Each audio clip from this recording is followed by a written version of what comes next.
Shalom, shalom, shalom, shalom, peuple de Dieu. Shalom à tous ceux-là qui vont écouter ce témoignage. Que le Seigneur Jésus-Christ vous bénisse, qu'il bénisse vos familles, qu'il bénisse vos entreprises, qu'il bénisse les fruits de vos mains, les fruits de vos entrailles. Le Seigneur Jésus-Christ vous accorde la paix. À vous qui allez suivre ces témoignages, à vous qui allez le partager, je vous demanderai de suivre ces témoignages avec un esprit de discernement. Que le Saint-Esprit vous donne un esprit de discernement. Que le Saint-Esprit vous fasse comprendre par lui-même ce que moi je ne pourrais peut-être pas expliquer. Faute de temps, je ne pourrais peut-être pas tout dire dans cet audio, mais que le Saint-Esprit vous ouvre une oreille spirituelle afin de pouvoir comprendre, de pouvoir lire entre les lignes qu'est-ce que le Seigneur veut vous apprendre, veut nous apprendre à tous, moi y compris. Que le Seigneur Jésus-Christ vraiment nous fasse grâce de pouvoir non seulement écouter le témoignage, mais de pouvoir aussi mettre en pratique ce que le Seigneur mettra dans ma bouche pour pouvoir vous transmettre. Je vais commencer par me présenter. Je réponds au nom de la sœur Salama Daniela. Je suis née au Congo, en République démocratique du Congo, précisément à Kinshasa. Je suis une femme mariée. Aujourd'hui, je ne vis plus dans mon pays, je suis maintenant ailleurs, le Seigneur m'a fait grâce. Je vais partager avec vous mon témoignage. Ce n'est pas le témoignage de quelqu'un d'autre que je vais raconter, mais c'est mon propre témoignage à moi. J'avais pensé peut-être témoigner dans une église, mais gloire soit rendue à Dieu qui permet aujourd'hui à ce que je puisse témoigner ça comme ça dans les réseaux sociaux. J'aurais bien voulu faire aussi une vidéo, mais ça viendra peut-être avec le temps. Je suis un peu pressée par le temps parce que je dois accomplir ce que j'avais pris comme engagement au devant du Seigneur pour pouvoir mettre mon témoignage sur les réseaux sociaux pour que les enfants de Dieu puissent en profiter. Que le Seigneur vous bénisse. Je ne vais pas m'attarder à ma présentation parce que celui que nous devons élever, c'est Jésus-Christ de Nazareth. Je ne vais pas donner les titres que j'ai, le travail que je fais. Je suis venue parler du Seigneur Jésus-Christ. Je vais aller partie par partie. Il y a des étapes que je vais sauter qui ne sont peut-être pas prévues pour la date d'aujourd'hui, pour le témoignage d'aujourd'hui. Mais avec le temps, on aura à faire d'autres audios, d'autres vidéos peut-être où je parlerai avec beaucoup plus de détails par rapport à certaines choses.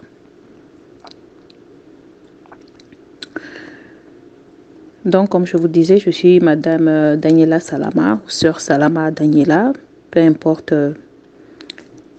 comment vous voulez m'appeler. Je disais que je suis née à Kinshasa, mais je n'ai vraiment pas beaucoup grandi à Kinshasa.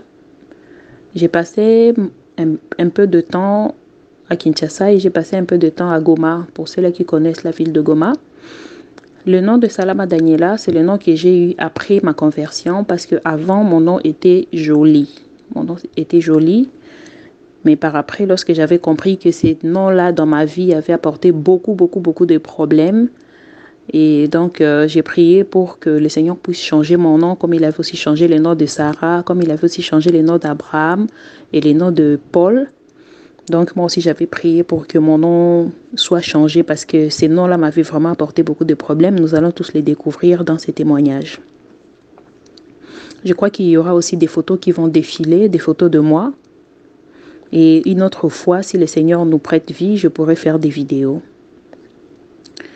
Donc, comme je disais, j'ai passé ma vie, mon enfance, donc j'ai grandi un peu à Kinshasa et à Goma. Nous sommes partis à Goma avec la famille. Cette fois-ci, c'était parce que mon père avait une invitation pour aller travailler là-bas. Donc, on a dû déménager parce qu'on allait souvent dans des vacances. Mais en 94, ou bien pour ceux-là qui parlent un autre français, en 94. En 94, donc on a eu à déménager et aller s'installer dans la ville de Goma. Et c'est là que plusieurs de mes problèmes ont commencé. Déjà en 96, j'ai fini par perdre ma mère. Elle est morte, empoisonnée, et j'ai perdu aussi mon petit frère, notre cadet. Nous étions dans une bonne famille où mon père travaillait, ma mère travaillait aussi, elle était femme indépendante. Mais après la mort de ma mère, donc on a connu des hauts et des bas. Donc je me suis retrouvée orpheline à l'âge de 13 ans. Et c'est ainsi que orpheline de mère, pas de père, orpheline de mère. Et c'est ainsi que j'ai commencé vraiment à rechercher l'amour. Mon père était un père, parce qu'il est encore en vie, mais je parle de lui à l'époque parce qu'il a aussi changé. Mon père était un papa qui était tellement sévère, il était tellement strict qu'on avait vraiment peur de lui. Pour ceux-là qui connaissent un peu le papa d'avant, on les appelait des fois des papas Rambo, des papas je ne sais pas quoi, on surnommait un peu nos pères de tous les noms parce qu'ils étaient vraiment plus que sévères, avec la tendance à aller même à la méchanceté. Alors, je n'ai pas connu cet amour-là des parents qu'on voit aujourd'hui, le papa qui dit à sa fille « je t'aime », qui porte son enfant, ils chantent ensemble, ils dansent, ils jouent. Moi, je n'avais vraiment pas connu ça. J'avais connu plutôt un foyer où les choses étaient tellement strictes, même quand ma mère était encore en vie. Donc, j'étais vraiment parmi les enfants qui étaient trop battus. Donc, on me frappait tellement à la maison que je me posais la question. C'est seulement parce que je ressemblais un peu à mon père et un peu à ma mère, mais sinon, j'allais finir par dire un jour peut-être que je n'étais pas leur enfant. Donc, on m'a tellement traité avec beaucoup de rigueur parce que j'étais l'aînée. On m'a traité avec beaucoup de rigueur dans ma famille. Donc, ce qui a fait, c'est que je puisse vraiment être un enfant, si je dirais, triste. J'étais tellement triste. Et puis, lorsque j'ai perdu encore ma mère, j'étais vraiment à la recherche de l'amour. Donc, j'ai passé mon temps à rechercher l'amour que je ne trouvais même pas. J'ai passé mon temps à aller chez les gens. Lorsque je voyais les gens manger en famille, lorsque je voyais les gens être heureux, en tout cas, moi, j'étais là. Je préférais laisser la viande qu'il y avait chez moi, mais aller manger même un morceau de pain chez les gens, mais là où il y avait la paix, comme la Bible le dit. Mieux vaut rester dans un coin, d'un angle, avec rien que d'aller habiter dans une maison où il y a la viande, mais il y a beaucoup de querelles et là où il n'y a pas la paix. Et donc, moi, j'ai passé tout mon temps comme ça à rechercher l'amour. Et après, mon père a fini par se remarier. Et moi, j'étais toujours à la recherche de l'amour chez les amis. Mais dans l'autre temps aussi, je me disais, moi, je vais me garder vierge jusqu'à ce que je puisse me marier. Mais j'étais un enfant qui grandissait, j'avais vraiment beaucoup de sollicitations. Pendant que j'étais même enfant, j'étais encore petite, il y avait des gens qui venaient des fois solliciter à mon père s'il ne pouvait pas donner la dot pour déjà me prendre, comme pour réserver. De façon que lorsque je vais atteindre l'âge majeur, qu'ils puissent venir me récupérer pour leurs enfants, des choses comme ça. J'étais vraiment très sollicitée. Tout le monde avait vraiment les yeux sur moi. Et je me dis que si mon père aussi n'était pas aussi sévère à la maison et même dans le quartier là où on habitait, les gens allaient déjà abuser de moi. C'est juste parce que mon père était tellement sévère que les gens avaient peur de lui. Alors, il y a beaucoup de gens qui me regardaient seulement au loin. Mais lorsque j'ai grandi, vous allez comprendre par là qu'il y a eu des gens même qui m'ont vu pendant mon enfance et qui sont venus maintenant se prononcer après que non, on t'aimait pendant que tu étais enfant, mais comme tu as grandi, on veut être avec toi. Donc je me disais que j'allais vraiment me marier vierge. À l'âge de 18 ans, malheureusement, je suis allée dans une fête d'une amie et c'est là-bas que j'ai connu un garçon, un ami seulement, et qui a pu enlever ses ce désir-là que j'avais de me marier vierge. Donc, c'était comme de la blague comme ça où j'ai connu ce garçon-là et c'était un ami. Je pensais que j'allais m'échapper comme les autres fois quand j'étais avec des amis et qu'on s'est retrouvés. On pouvait faire des blagues, mais lorsqu'il s'agissait de se déshabiller, de faire autre chose, moi, en tout cas, de ce côté-là, je ne voulais pas. Je pensais ce jour-là aussi que j'allais encore me dérober. Mais malheureusement, je me suis retrouvée. J'avais déjà été déviergée par ce garçon-là. Et quelques temps seulement plus tard, je me suis séparée de mon père. Donc, mon père ne voulait plus que je puisse habiter avec eux parce qu'il s'était passé un incident. J'étais partie dans une cérémonie avec des amis. Je suis rentrée tard. Mon père, il était tellement sévère. Et ce jour-là, il m'a chassée de la maison. Il a dit, tu n'habites plus avec nous et tout. Il m'a chassée de la maison. Lorsque mon père m'a chassée, c'est là que j'ai vraiment commencé, à vivre le calvaire. J'étais encore à l'école. J'étais en 5e des humanités et il fallait que je puisse terminer. Il fallait que je puisse terminer parce que moi, je me disais que je ne peux pas rester comme ça sans étudier. C'est vrai que le temps qu'on passait chez nous aussi était un peu difficile par rapport à lorsque ma mère était là, lorsque ma mère était encore en vie. Donc, les choses ont changé. Pour ceux-là qui connaissent un peu l'époque 1997 ou 1997, on a eu à connaître la guerre avec notre président Mobutu qui était pourchassé par l'autre président, le président Kabila, qui est entré. Donc, les choses ont vraiment changé. Le régime a changé. Beaucoup de choses avaient vraiment changé. Et on a commencé à vivre la galère et la misère dans le pays. Et donc, nous aussi, on a connu quand même une baisse. Mais mon père avait quand même des moyens pour pouvoir subvenir à nos besoins. Mais comme on s'était séparés, donc, il ne pouvait pas m'aider pendant que j'avais quitté déjà son toit. Et donc, j'ai sollicité beaucoup de personnes pour pouvoir m'aider, ne fût-ce qu'à payer mes études. Mais les gens ne voulaient pas. Et comme j'étais une femme, bon, une fille, pas pour me vanter, mais j'étais belle de figure, tout le monde que j'allais voir ne pouvait que vouloir abuser de moi pour me donner de l'argent pour pouvoir payer mes études. Au début, j'étais très réticente. Je ne voulais pas, bien que je m'étais déjà fait dévierger, mais je ne voulais pas. En tout cas, j'ai couru par-ci, par-là. Certains m'aidaient, mais avec très peu d'argent qui ne pouvait même pas suffire. Il fallait que j'achète un vêtement, il fallait que j'achète même une paire de chaussures, il fallait que je mange. Bref, j'ai couru par-ci, par-là et je n'avais personne pour m'aider. Je suis allée même pour voir des gens pour leur proposer de m'envoyer à l'internat. Comme ça, au moins, là-bas, j'ai un endroit où habiter et tout. Mais ça n'a pas marché. Des gens m'ont promis des choses, mais à la fin, ce n'était plus ça, quoi. Alors, je me suis alors retrouvée dans la rue et je suis allée habiter chez une amie. Elle connaissait déjà la vie de la rue. Elle m'a proposé d'aller habiter chez elle. J'ai habité chez elle, mais vous-même, vous connaissez les réalités. Tu habites chez quelqu'un, mais la personne est dans une vie, si je peux dire, des débauches. Et puis toi, tu ne fais que manger et elle est en train de t'héberger. Pourtant, vous avez le même âge. Elle a commencé quand même à me parler, à me dire que non, voilà, il faudrait aussi que tu apprennes à te débrouiller et tout. Au début, je ne voulais pas, je résistais. Elle m'a amené des hommes, entre autres des blancs, parce qu'à l'Est, là-bas, on a beaucoup, des blancs qui viennent avec des ONG comme HCR, CICR, donc la Croix-Rouge, on a l'UNICEF. En tout cas, il y a beaucoup de blancs qui viennent là-bas, des volcanologues et tout. Donc, elle a commencé à chercher des blancs des Nations Unies pour moi, mais ça ne marchait pas. Au final, je ne voulais pas céder. Ils amenaient l'argent, ils nous amenaient à manger, mais après, je disais non, je refusais avec mon corps. Bref, on a fini par se séparer. Elle m'a dit, en tout cas, toi, tu ne fais pas de ces hommes-là et tout, donc tu ne vas plus rester chez moi. J'ai commencé maintenant à sillonner dans les maisons des filles de mauvaise vie. Et j'ai sillonné comme ça. À un certain moment, j'ai commencé à manquer le Minerval et je ne pouvais pas me permettre d'arrêter mes études. Donc, bref, j'ai fini par commencer maintenant à accepter des sollicitations par-ci, par-là. Et dans l'entretemps, je vais aussi signaler qu'avant de quitter chez mes parents, Comme vous connaissez un peu, je ne sais pas s'il y a des gens qui ont connu aussi cette vie-là. Quand vous êtes jeune, vous jouez à papa et à maman, mais vous êtes entre vous filles.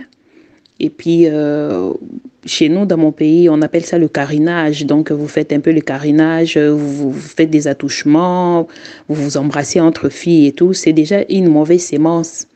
Bien aimé, on va donner le témoignage, mais dans l'entretemps aussi, on va en profiter pour donner, je ne dirais pas des conseils, mais pour pouvoir s'exhorter selon la Bible, comment les enfants de Dieu doivent vivre.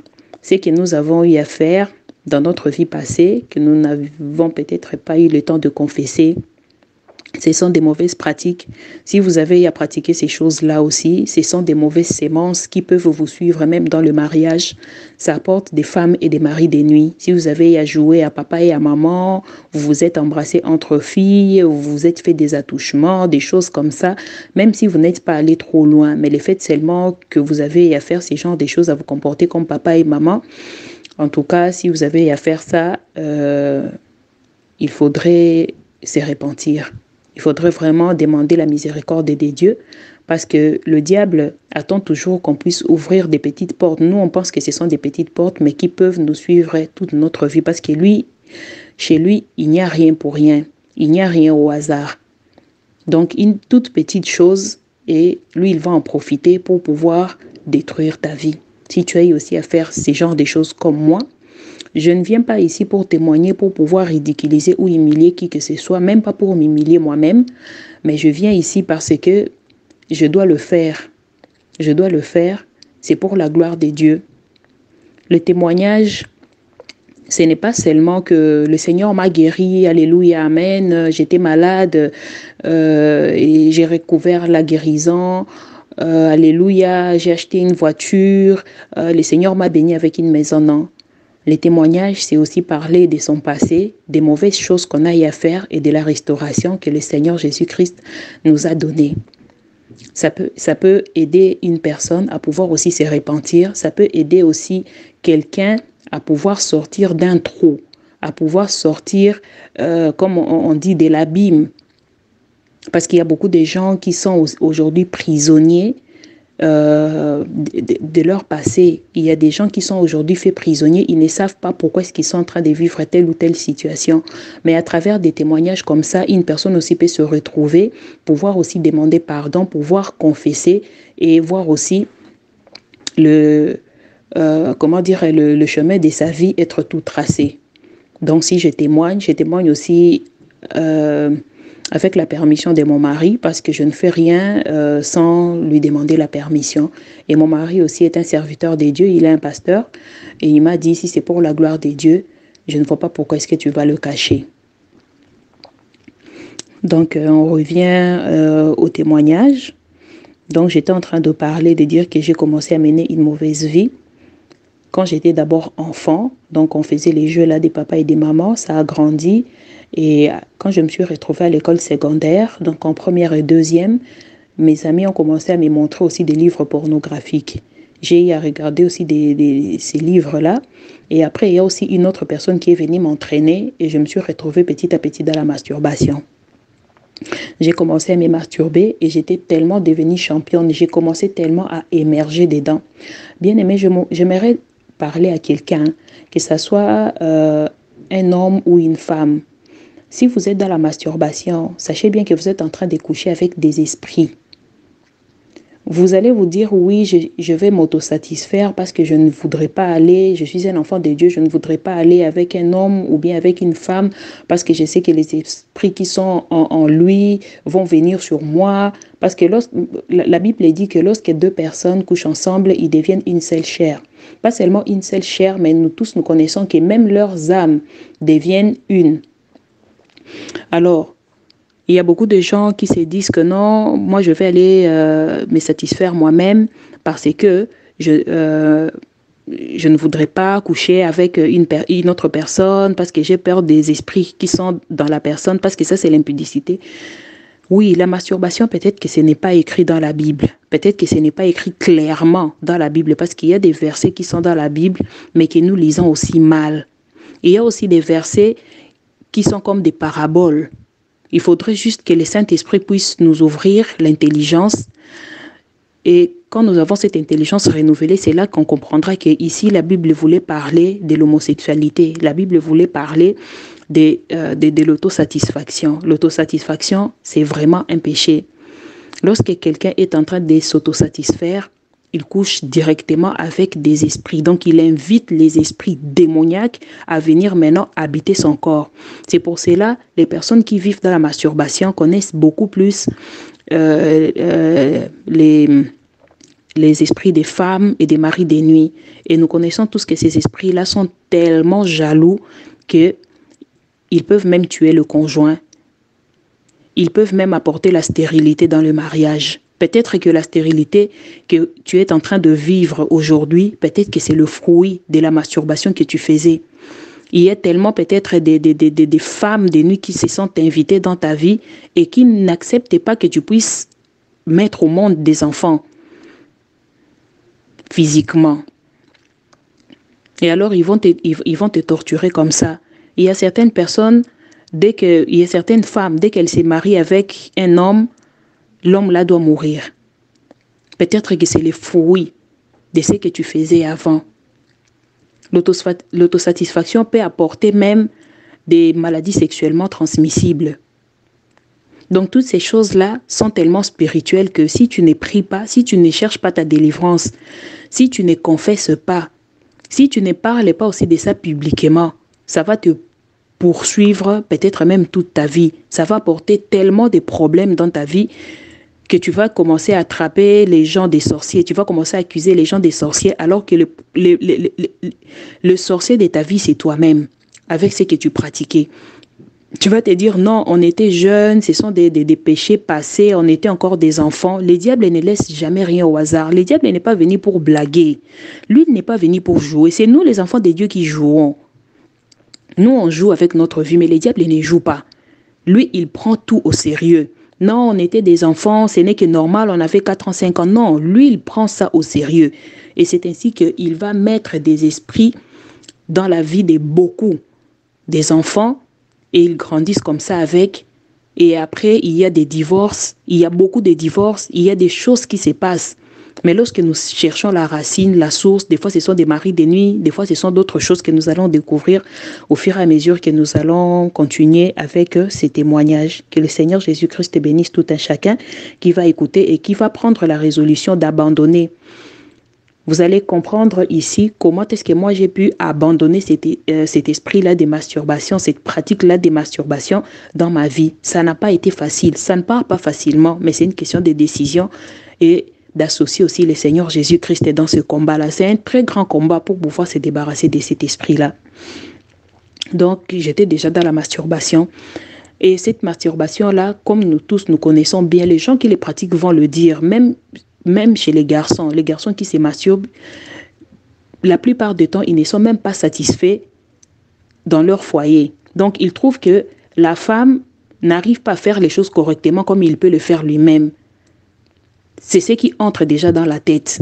Même une femme aussi, c'est pareil. La femme sera frigide. Elle est là, mais elle n'est même pas là. Donc, elle préfère encore, même si elle vient, de connaître, d'être connue par son mari, mais à la fin, elle va aller encore se masturber elle-même parce qu'elle trouve qu'elle-même, elle fait bien les choses. Ça, c'est la masturbation qui nous retient toujours captifs dans ces genres des pratiques. Alors, j'étais aussi dans la masturbation, donc ce qui fait que même si je pouvais être avec un homme, mais je trouvais qu'il ne faisait pas les choses correctement. Alors, il est arrivé un certain moment où je devais aussi quand même commencer à céder parce qu'avec les études, ça n'allait plus. Il fallait que je paye le Minerval, il fallait que je puisse participer à des cours de rattrapage, des choses comme ça.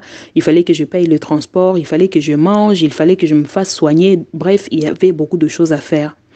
Alors, je me suis aussi lancée. J'ai commencé aussi à mener cette vie-là de désordre, une vie de débauche, une vie... Les gens pensent des fois que la prostitution, c'est seulement lorsqu'on se tient dans une boîte de nuit, lorsqu'on se tient dans la rue et qu'on enlève les vêtements, c'est ça la prostitution. La prostitution, c'est même le fait de connaître seulement 2 hommes. Tu es déjà une prostituée parce que tu as déjà changé de partenaire. Alors moi, j'ai connu cette vie-là de débauche, j'ai connu cette vie-là de prostitution aussi, dans le vrai sens du mot. Donc, comme je vous ai dit, j'étais même convoitée par des hommes mariés depuis l'enfance.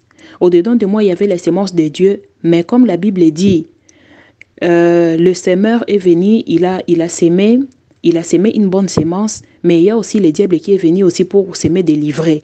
Donc, pour s'aimer une mauvaise sémence. Mais ce n'est qu'au dernier jour, comme dit la Bible, qu'il y aura seulement un temps où celui qui a sémé dira au moissonneur, il faudrait séparer la bonne sémence délivrée. Donc moi aussi, le diable était maintenant venu pour s'aimer toute mauvaise chose au-dedans de moi. Mais depuis mon enfance, j'aimais toujours Dieu.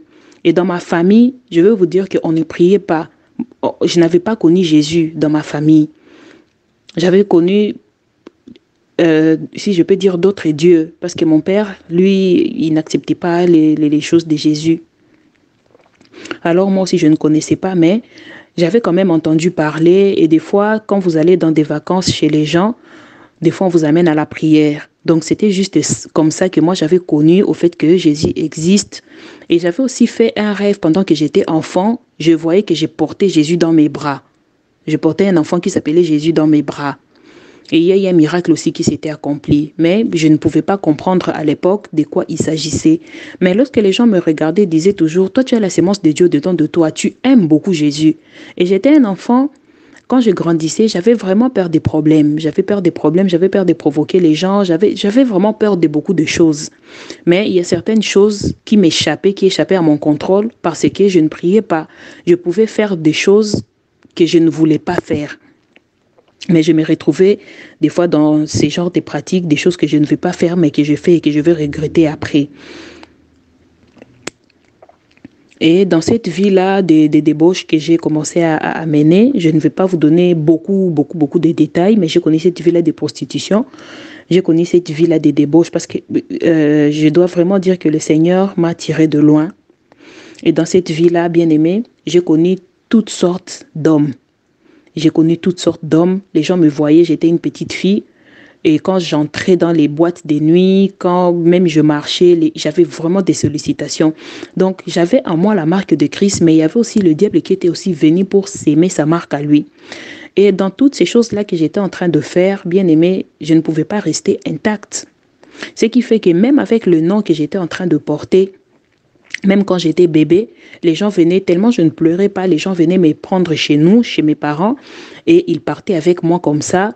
Ils prenaient juste le biberon pour pouvoir me donner. Et ma mère me laissait comme ça entre les bras de n'importe qui. Donc les gens ont eu à faire tellement de choses dans ma vie. Et j'aimerais aussi signaler que pendant que je grandissais, quand j'avais l'âge de 5 ans, j'avais été, si je peux dire, entre guillemets, violée, mais pas l'acte consommé par une femme. C'est quand même un viol de voir quand on voit une personne âgée prendre un enfant et commencer à toucher l'enfant et à lui dire de la toucher aussi. Donc, j'ai vu les parties intimes de la dame. C'est déjà viol ou tentative de viol. Donc, j'avais à connaître ça, mais j'avais dénoncé ça auprès de mes parents et ça a apporté beaucoup de problèmes dans le quartier où on habitait. On a même été obligé de déménager, d'aller habiter dans notre propre maison qui était encore en chantier. Donc, ce qui fait que j'avais déjà eu cette sémence-là. C'était une très mauvaise sémence que j'avais déjà eue par-ci, par-là. Alors, avec tout ce que je viens de vous dire là, il y avait au-dedans de moi l'esprit de sirène. Il y avait au-dedans de moi l'esprit des sirènes et la sirène qui habitait au-dedans de moi était une sirène blanche. Elle est sortie par la prière. 2 révélations que j'avais eues, parce que peut-être que je vais oublier de le mentionner plus tard. J'avais une révélation où j'avais vomi, un poisson vivant. J'avais vomi un poisson vivant. Et puis une autre révélation où il y avait des poissons, mais il y avait un grand poisson qui était blanc, au niveau de son ventre, de son abdomen. Et on a attrapé le poisson, on devait lui arracher la peau. Lorsqu'on a arraché la peau à ces poissons-là, je me suis vu que c'était moi. Et puis on m'a dit qu'on était en train de m'arracher la peau de la sirène. Donc ce n'est que par après plusieurs années que j'ai compris que j'avais aussi, comme je viens de vous dire, cette sirène-là qui faisait les choses à ma place. D'où j'avais cette marque-là et les gens qui me voyaient ne me voyaient pas seulement moi, mais ils voyaient aussi la sirène qui était au-dedans de moi. Et même ma famille, les gens, et même dans ma famille, les gens disaient toujours que j'allais épouser un blanc. Et même, comment dire, moi-même, des fois, on me demandait si je n'avais pas des origines des blancs en moi. Si même mon arrière-grand-père ou je ne sais pas qui n'était pas blanc. Parce que j'ai grandissé, j'étais très brune de teint. J'avais vraiment un teint très clair. Et puis, j'avais des très longs cheveux. Et je vais vous dire que, tel que nous marchons, nous, enfants de Dieu, nous devons nous revêtir. C'est pour cela la Bible nous dit de nous revêtir des armes spirituelles. Il y a le casque du salut, on a les casques du salut, cuirasse de la justice, la vérité comme ceinture. Ce sont les armes spirituelles, ce sont les armes d'un chrétien. Mais n'oublions pas que le diable cherche toujours à copier ce que le Seigneur fait. Alors lui aussi, il donne des armes aux gens. Alors, les armes que lui, il donne, il peut donner les mensonges, il peut donner plusieurs armes qui sont contraires à la parole de Dieu. Et moi, en moi, j'avais maintenant les armes de la sirène. J'avais reconnu ça plus tard, mais qu'est-ce qui s'est passé dans ma vie? J'avais les ongles, les ongles au niveau de mes mains et même les orteils. Lorsque les gens me voyaient, tout le monde me posait toujours la question si, si je touche même aux travaux ménagers. J'avais tellement les mains souples, tellement lisses, tellement je ne sais comment vous expliquer. J'avais des ongles qui poussaient tout seuls et des beaux ongles tellement que j'aimais bien les exhiber. Au-dedans de moi, je sentais toujours une voix qui me disait « Je veux tel monsieur ». Et lorsque j'allais vers ce monsieur-là, je savais que j'avais plusieurs armes. C'est pour cela que je parle des armes. Ces armes-là sont comment?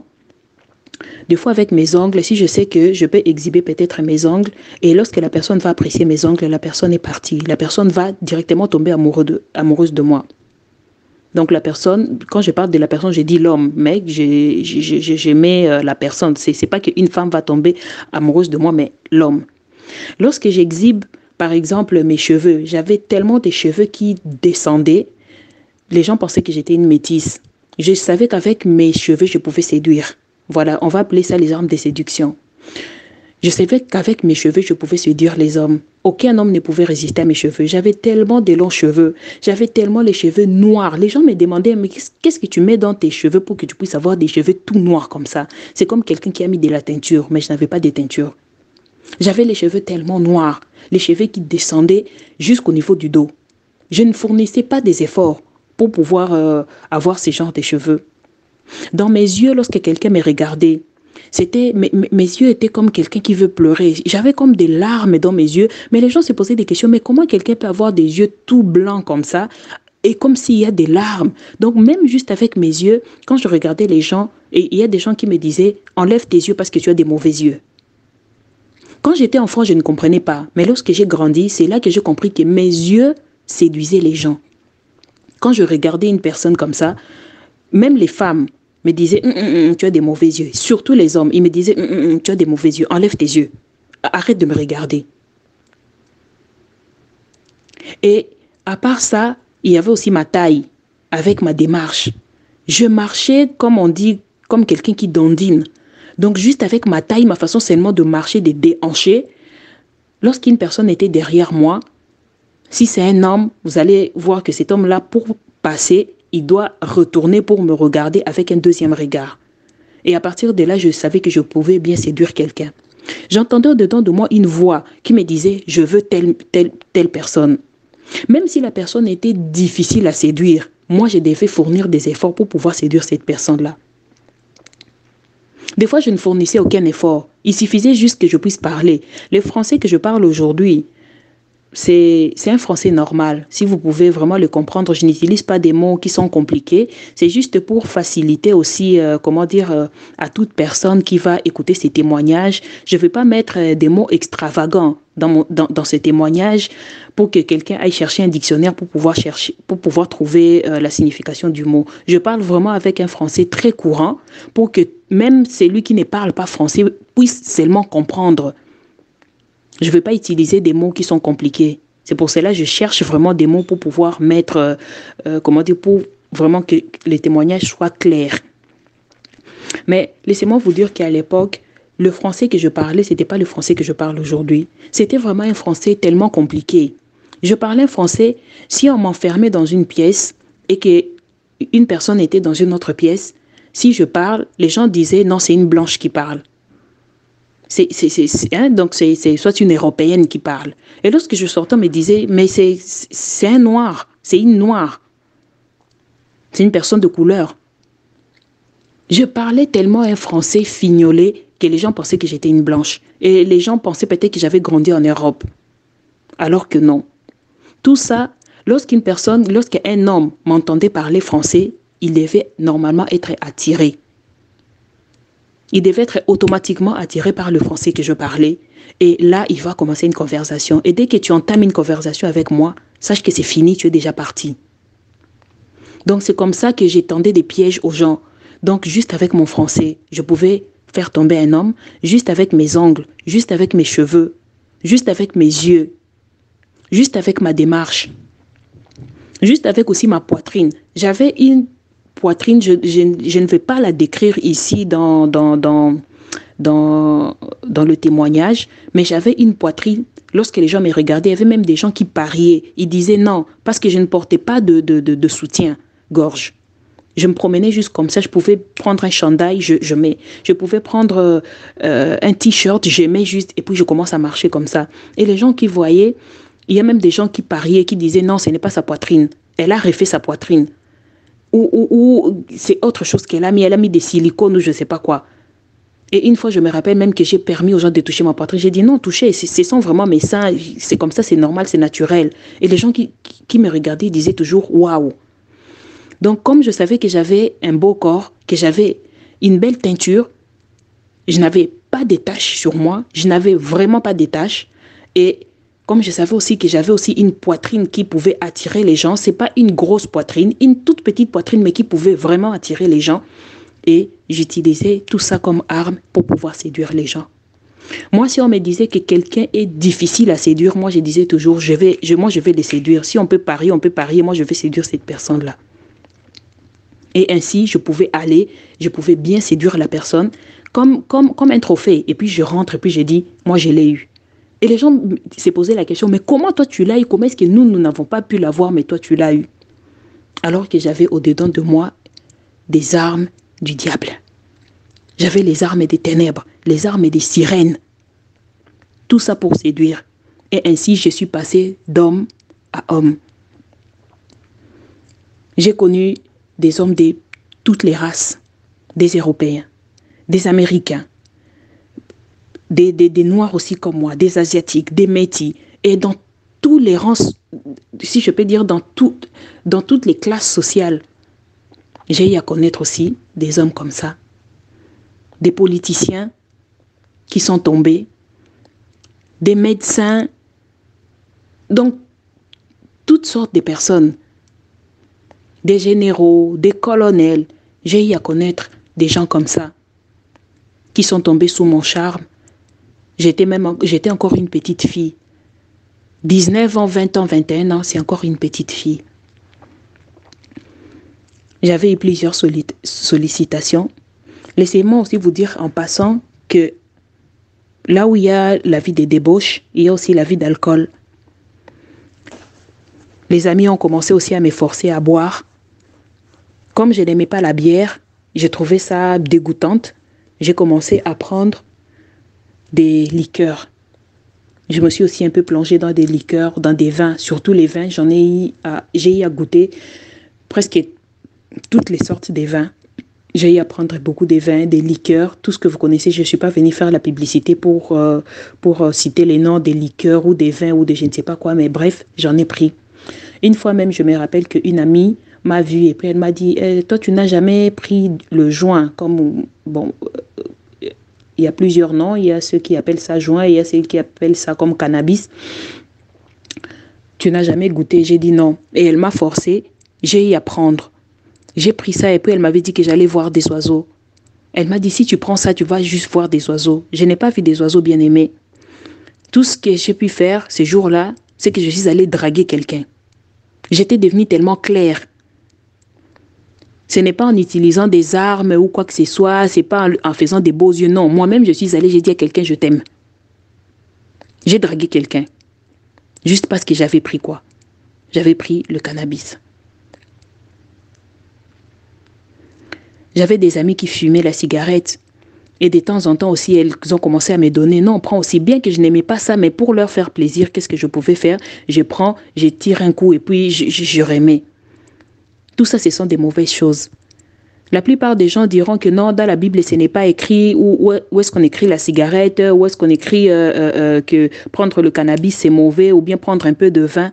Bien aimé dans les Seigneurs, laissez-moi vous dire que ce ne sont pas des bonnes choses pour un enfant de Dieu. Si aujourd'hui, vous vous retrouvez en train de prendre le vin en cachette, vous ne vous cachez pas devant les hommes, vous ne vous cachez pas devant les hommes. Vous voulez vous cacher devant Dieu, on ne se cache pas devant la face du Seigneur. Adam et Ève voulaient se cacher, mais le Seigneur les avait retrouvés. L'œil de Dieu voit partout.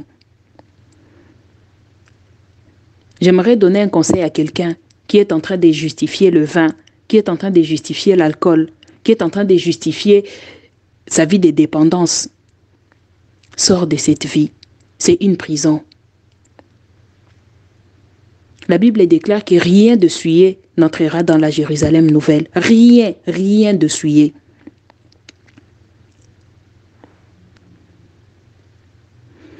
Bien-aimé dans les Seigneurs, j'étais dans la musique mondaine. J'ai dansé comme pas possible. Je connaissais tous les pas de toutes les chansons. J'ai passé mon temps à suivre toutes les chorégraphies. Et une autre arme que j'avais aussi, c'était de danser avec les gens. La dernière cartouche que j'avais. Lorsque je voyais que je ne pouvais pas séduire quelqu'un avec mes yeux, avec mes mains, avec ma taille, avec ma poitrine, avec mes cheveux, avec mon français, je pouvais seulement inviter quelqu'un à danser. Bien aimé, si j'invite seulement quelqu'un à danser, sachez bien que la personne est déjà partie. J'avais une hanche tellement qui dansait, je vais tellement danser, peu importe la musique, même si c'est la toute première fois que j'écoute cette musique-là, je vais la danser comme si je l'avais connue depuis longtemps. Je pouvais même imiter celui qu'on appelait les rois de la pop. Je ne vais pas citer son nom. Je pouvais même imiter. J'imitais les rappeurs, donc j'ai rappé, je faisais toutes ces choses-là. Dans des écoles, ce qu'on appelle aussi promotion scolaire, j'étais dans les promos scolaires, donc je faisais les défilés des modes. Il y a même certaines personnes qui venaient me prendre pour que je puisse défiler pour leur maison, pour que je puisse défiler pour telle ou telle chose. Je faisais les défilés des modes, j'ai déhanché tellement que lorsque j'étais sur le podium, c'est tout le monde qui criait. C'est tout le monde qui criait. J'ai dansé. Vous connaissez les rappeurs là, femmes, qui tournent leurs hanches comme des serpents. Moi, j'ai fait ça. Comme les Indiennes là qui dansent avec leurs hanches comme des serpents. J'imitais tout ça et j'ai réussi. J'ai rappé, j'imitais tout le monde. Si on m'amenait seulement une vidéo, me montre comme ça, je commence à imiter. Et je vais danser textuellement, copier-coller comme la personne. Et lorsque j'ai dansé avec quelqu'un, si seulement j'ai invité un homme, même s'il est marié, même s'il est venu avec sa femme, si seulement je l'invite, il va me donner son numéro de téléphone, il va même me donner l'argent. Et il va me donner un rendez-vous, il va dire non, non, non, non, non, avec cette hanche ici, il faut qu'on aille finir ailleurs. Parce que j'ai dansé. Si seulement j'invite quelqu'un à danser avec moi, que ce soit les zouks, les slow, c'est fini. Pendant qu'on est en train de danser, là, la personne sera dans tous ses états. Parce que j'ai dansé.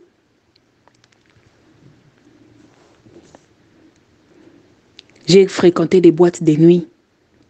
Toi qui fréquentes les boîtes de nuit aujourd'hui, mon frère, ma soeur, tu te dis que non, ce n'est pas mauvais d'aller se divertir un peu. Ce n'est pas une bonne action.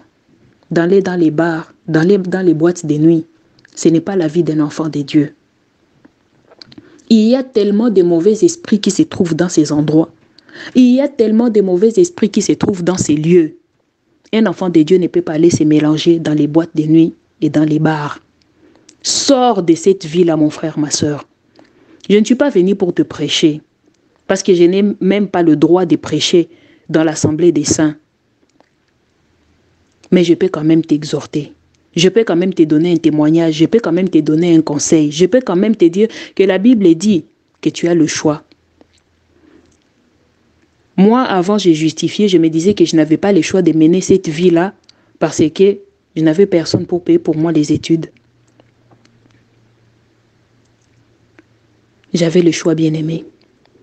Aujourd'hui, tu te dis peut-être, ma sœur, que tu n'as pas le choix de sortir avec un copain, de sortir avec un homme marié, parce qu'il est en train de payer pour toi à la maison, parce qu'il est en train de payer tes études, parce qu'il est en train d'acheter pour toi les habits, parce qu'il prend soin de ta famille, tu te dis, je n'ai pas le choix. Si seulement je me dis que je puisse seulement m'abandonner à Dieu, qui va faire ceci ou cela pour moi? La Bible dit que Dieu est le Dieu des orphelins. Il est le Père des orphelins. Il est le Dieu des veuves.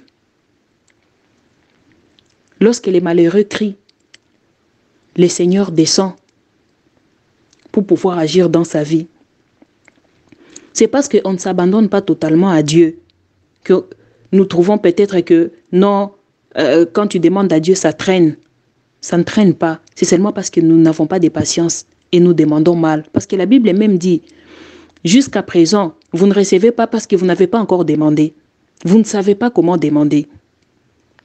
Lorsque nous demandons avec foi, avec conviction, avec ferme assurance, le Seigneur est là pour prendre soin de nous. Ma soeur, tu n'es pas obligée de sortir avec un homme marié pour subvenir à tes besoins. Mon frère, tu n'es pas obligé de sortir avec des femmes mariées pour pouvoir subvenir aux besoins de ta famille.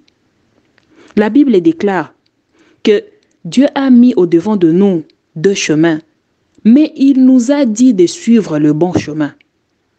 Nous avons le libre arbitre, nous avons le choix. Le choix nous appartient. Et Dieu nous a donné un conseil pour pouvoir nous dire de faire le bien, de suivre le bon chemin. Non, je n'ai pas le choix parce que si je fais ceci, moi j'avais le choix à l'époque. Même s'il fallait vendre, les cacahuètes, il fallait que je vende.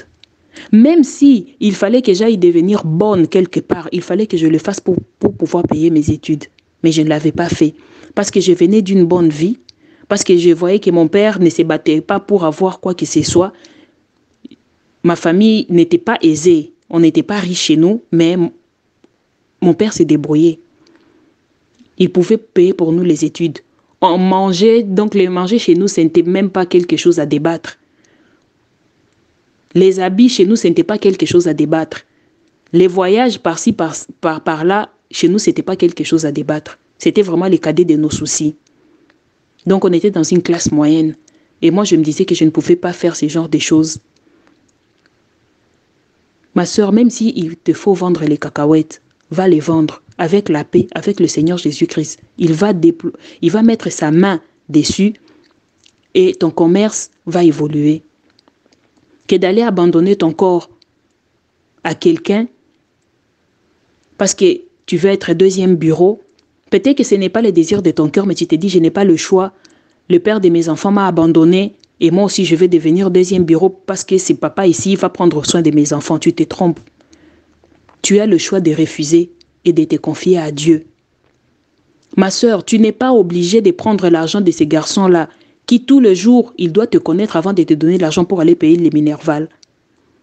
C'est la malédiction. C'est une vie de débauche que tu es en train de mener. Et même les études là ne seront pas bénies. Même le travail que tu vas trouver plus tard ne sera pas béni si tu ne te répands pas. J'aimerais te dire, mon frère, ma soeur, de prendre la décision. La vie est faite de décisions. Prends la décision pour ton âme. Prends la décision pour ton cœur.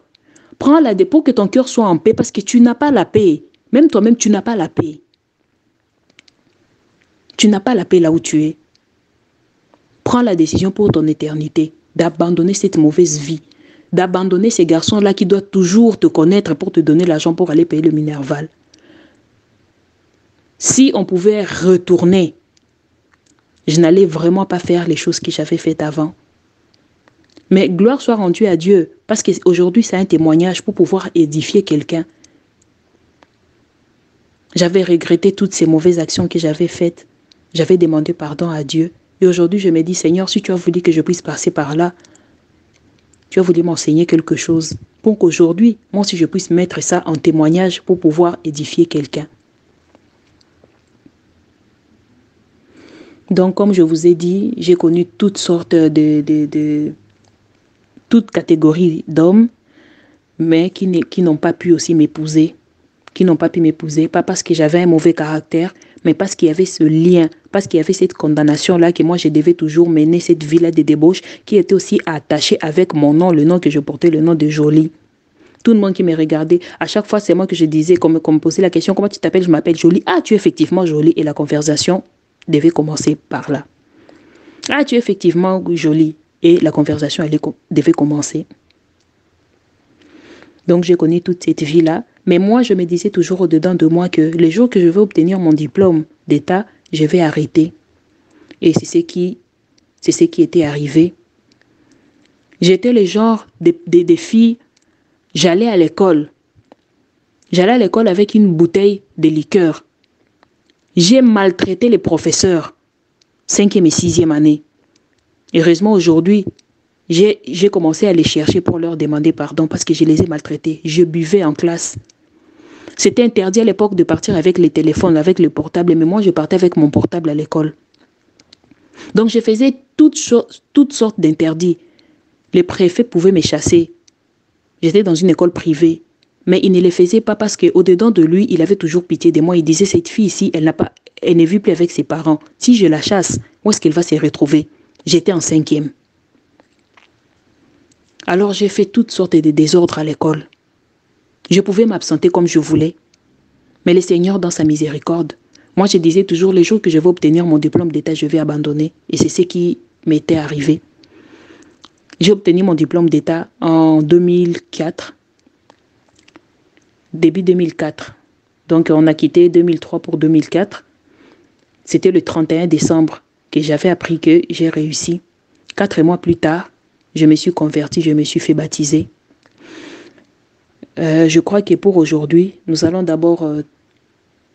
nous n'avons pas clôturé avec les témoignages parce que ça va continuer. Je ne sais pas combien de séances ça va nous prendre, 3 ou 4, selon que le Seigneur Jésus-Christ va nous conduire. Aujourd'hui, j'arrête d'abord par là et je vais vous dire comment est-ce que je me suis converti et comment est-ce que les choses se sont passées par la suite dans ma vie. Que le Seigneur Jésus-Christ vous bénisse. À travers tout ce que je viens déjà de donner comme témoignage, je sais qu'il y a des gens qui vont se retrouver. Tout ce que je peux vous recommander de faire et vous conseiller de faire, c'est de pouvoir vous repentir au-devant du Seigneur Jésus-Christ. Si vous vous retrouvez dans ces choses, dans la débauche, dans l'alcool, dans la cigarette, dans la drogue, dans cette vie-là qui ne plaît pas à Dieu, dans la vie des carinages, comme je vous ai parlé, dans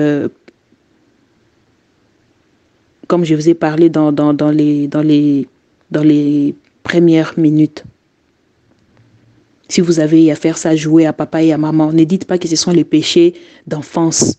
Non, ce ne sont pas les péchés d'enfance. Repentez-vous, parce que les conséquences peuvent être néfastes dans votre vie.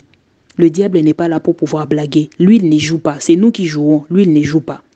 Si vous vous retrouvez dans la masturbation, commencez à prier. Dans la prochaine étape, je vais vous parler, je crois, comment est-ce que j'avais pu abandonner la masturbation. Mais là, je vous donne seulement des flashs pour pouvoir vous dire, repentez-vous et prenez la décision de pouvoir abandonner. Le Seigneur Jésus-Christ peut revenir aujourd'hui. La mort peut aussi vous surprendre. Où ira votre âme? Parce qu'il y a une vie après la mort. Que le Seigneur Jésus-Christ vous bénisse.